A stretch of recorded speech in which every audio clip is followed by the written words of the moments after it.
Hello दोस्तों, स्वागत है आपका अपने यूट्यूब चैनल में मेडिकल कोचिंग सेंटर। आज हम लोग फिजिक्स का चैप्टर नया है 6 चैप्टर।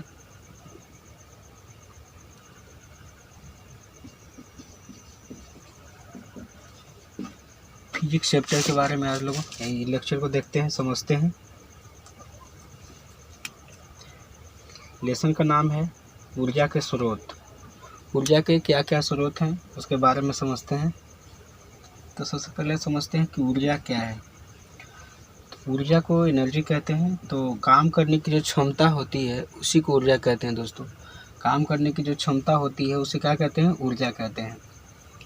अब समझते हैं ऊर्जा के स्रोत क्या क्या हैं, यानी कहाँ कहाँ से हमें ऊर्जा मिलती है, कहाँ कहाँ से हम ऊर्जा को ग्रहण करते हैं, उसी ऊर्जा के स्रोत के बारे में समझते हैं। देखिए, एग्जाम्पल के लिए आप सोलर सिस्टम देखते हैं, वहाँ से हमें ऊर्जा मिलती है, विद्युत के रूप में वहाँ पे ऊर्जा मिलती है। हम लोग भोजन वगैरह करते हैं, उससे भी हमें ऊर्जा मिलती है। और कहाँ कहाँ से मिलती है? एलपीजी गैस जहाँ पे जलता है वहाँ से भी ऊष्मा मिलता है, वो भी एक ऊर्जा है। तो ऊर्जा के कई एक स्रोत हैं, ये ईटीसी वगैरह याद रखिएगा। तो इसको समझिए। और कभी कभी क्वेश्चन ऑब्जेक्टिव में पूछ देता है कि एलपीजी का फुल फॉर्म क्या होता है। तो याद रखिएगा, लिक्विफाइड पेट्रोलियम गैस होता है।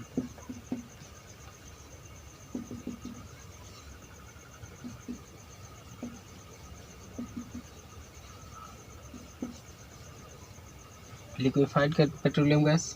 तो समझ लिए ऊर्जा का स्रोत क्या क्या है, कहाँ से हमें ऊर्जा मिलती है, उसी को ऊर्जा का स्रोत कहा जाता है। अगर ऊर्जा का स्रोत लिखने के लिए आए तो लिख दीजिएगा जहाँ से हमें ऊर्जा प्राप्त होती है उसे ऊर्जा का स्रोत कहते हैं। एग्जाम्पल में एलपीजी डाल दीजिएगा, एलपीजी से हमें ऊर्जा मिलती है। और सोलर प्लांट से हमें ऊर्जा मिलती है। फिर क्या बोलेंगे, हाँ, सूर्य से हमें ऊर्जा मिलती है।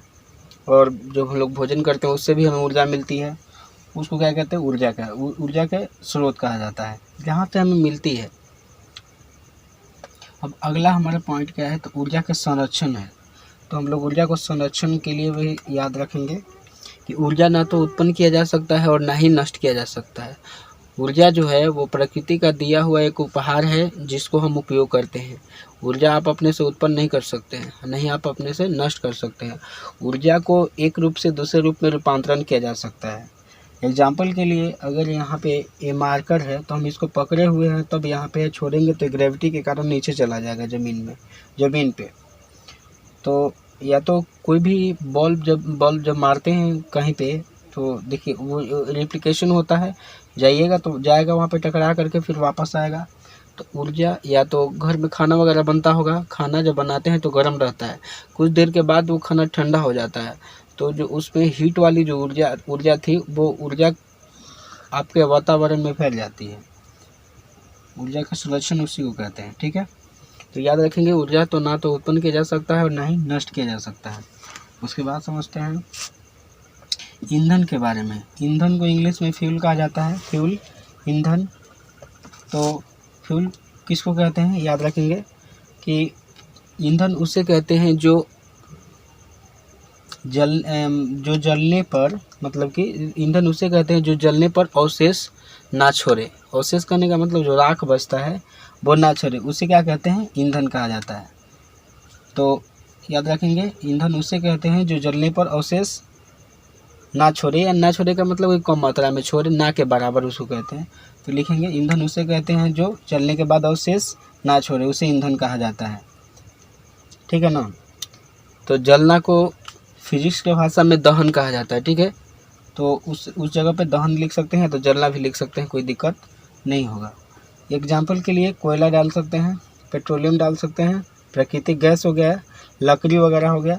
तो लकड़ी में तो ज़्यादातर अवशेष छूट जाते हैं, तो उसे भी डाल दीजिएगा, कोई दिक्कत नहीं होगा। तो प्रमुख रूप से क्या होगा? कोयला, पेट्रोलियम, प्राकृतिक गैस जो नेचुरल गैस है, जो हमको प्रकृति के द्वारा मिला हुआ है। अगला समझते हैं जीवाश्म ईंधन। जीवाश्म ईंधन किसको कहते हैं? जीवाश्म ईंधन करोड़ों वर्ष पृथ्वी के जो अंदर दबे हुए पेड़ पौधे से हम लोगों को जीवाश्म ईंधन मिलती है।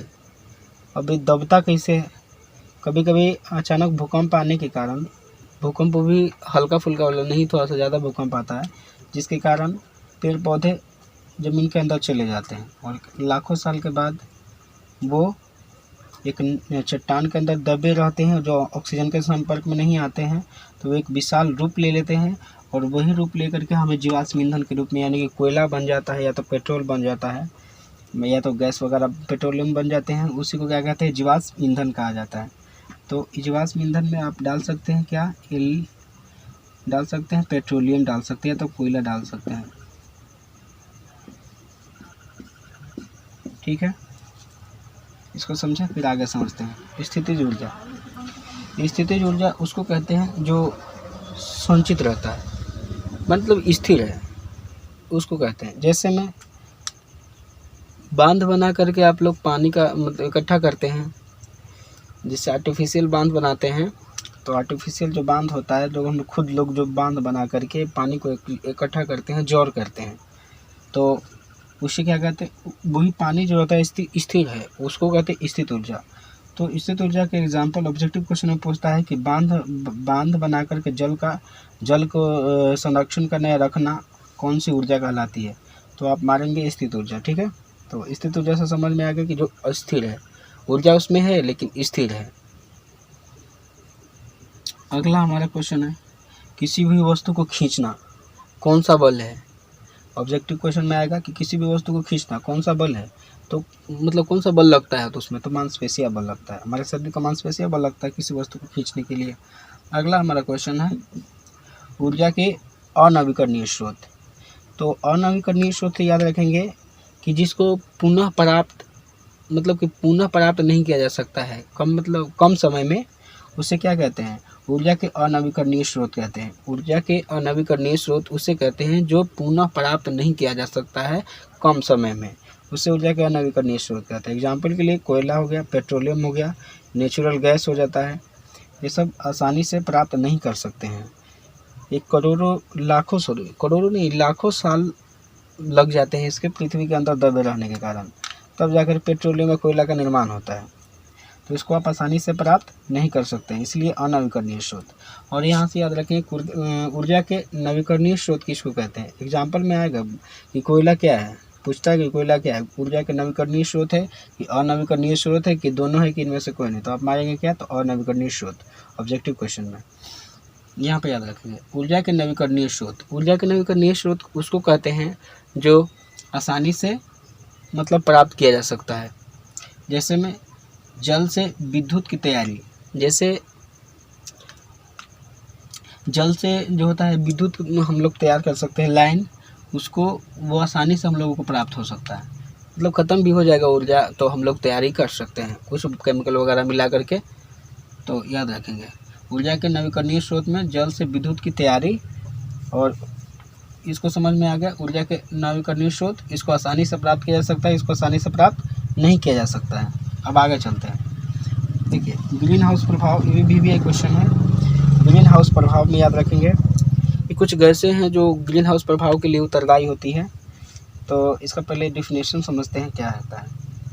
वायुमंडल के चारों ओर, जो हमारा एटमॉस्फेयर है, वायुमंडल है, वायुमंडल के चारों ओर एक चादर की तरह, चादर करने का मतलब समझिए रंगा आप लोग, एकदम घना है, एकदम डेंसिटी उसका है, तो वायुमंडल के चारों ओर एक चादर की तरह काम करता है, जिसे सूर्य के ताप के बाद भी ताप बहुत कम नहीं होता है, उसी को क्या कहते हैं, ग्रीन हाउस प्रभाव कहा जाता है। तो हमारे वातावरण में carbon dioxide, N2O, CFC, CO वगैरह गैस जो हैं वो ग्रीन हाउस प्रभाव के लिए उत्तरदायी हैं। वे हमारे वायुमंडल के चारों ओर एक चादर की तरह फैले हुए हैं, जिसको सूर्य के ताप के बाद भी, जो सूर्य के तापमान है उसके बाद भी बहुत कम नहीं होता है, कहने का मतलब उससे कम नहीं होता है, उसी को क्या कहते हैं, उसी को ग्रीन हाउस प्रभाव कहा जाता है। एग्जाम्पल में इसको डाल सकते हैं CFC या तो CO, कार्बन मोनोऑक्साइड, N2O वगैरह इत्यादि। आगे चलते हैं। आगे हमारा है स्थित ऊर्जा, गतिज ऊर्जा। तो गतिज ऊर्जा उसको कहते हैं जो हमेशा गति में रहता है। कहने का मतलब है जिससे बहता हुआ पानी जो हो गया वो आपका गतिज ऊर्जा के उदाहरण में आ जाएगा। ऑब्जेक्टिव में पूछता है गतिज ऊर्जा के बारे में, तो याद रखिएगा कि बहता हुआ पानी क्या है आपका गतिज ऊर्जा में हो जाएगा। ठीक है। लुढ़कता हुआ पत्थर को किसी को लुढ़का दिए, वो गति कर रहा है, अभी गति में, वो क्या हो जाएगा गतिज ऊर्जा। चलती हुई गाड़ी भी आपका गतिज ऊर्जा में है। हालांकि ये सब न्यूटन के भी कुछ नियम पालन होते हैं, लेकिन यहाँ पे याद रखिएगा कि जो चीज़ गति में है वो गतिज ऊर्जा उसके अंदर है। इसे कहने का मतलब है कि एक छत है, ठीक है, और छत पर कोई यहाँ पे एक लड़का खड़ा है। अब ये लड़का खड़ा है यहाँ पे छत पे, तो अभी खड़ा है तो क्या है, अभी स्थित ऊर्जा है। यहाँ पे खड़ा है तो क्या है, अभी स्थित ऊर्जा है, अभी इसमें कोई परिवर्तन नहीं हो रहा है। ठीक है। जैसे ये लड़का यहाँ से कूदेगा नीचे, जब ऐसा कूदना शुरू करेगा तो कूदेगा नीचे, तो वो क्या हो जाएगा, स्थित ऊर्जा हो जाएगा, गतिज ऊर्जा हो जाएगा। जैसे कूदेगा यानी कि जब इससे ऊपर से नीचे जब चलना शुरू कर देगा तो वो आपका क्या, कौन सा ऊर्जा हो जाएगा, गतिज ऊर्जा। ठीक है। तो याद रखिएगा जो चलती हुई वस्तु को गतिज ऊर्जा कहते हैं, जो स्थिर रहता है उसे स्थित ऊर्जा कहते हैं। तो इसको समझे होंगे। ये चैप्टर थोड़ा सा लंबा है, तो फिर अगले वीडियो में सारा कवर करेंगे। आज के लिए इतना ही रहने देते हैं, तब तक के लिए जय हिंद। इसको रिवीजन मारिए और बार बार वीडियो को देखिए, सारा चीज़ याद हो जाएगा। एक बार फिर इसको रिवीजन मार लीजिएगा, ज़रूरत जौन चीज़ है।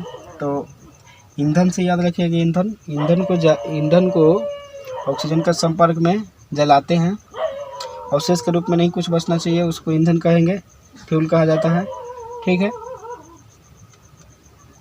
और स्थित ऊर्जा को ध्यान में रखिएगा ज़्यादातर। गतिज ऊर्जा के एग्जाम्पल के लिए ऊर्जा के नवीकरणीय स्रोत, ऊर्जा के अनवीकरणीय स्रोत, ये दोनों को याद रखेंगे। आपको ऑब्जेक्टिव क्वेश्चन पूछता है, ग्रीन हाउस प्रभाव 2 नंबर का क्वेश्चन पूछता है, इसे भी याद रखेंगे।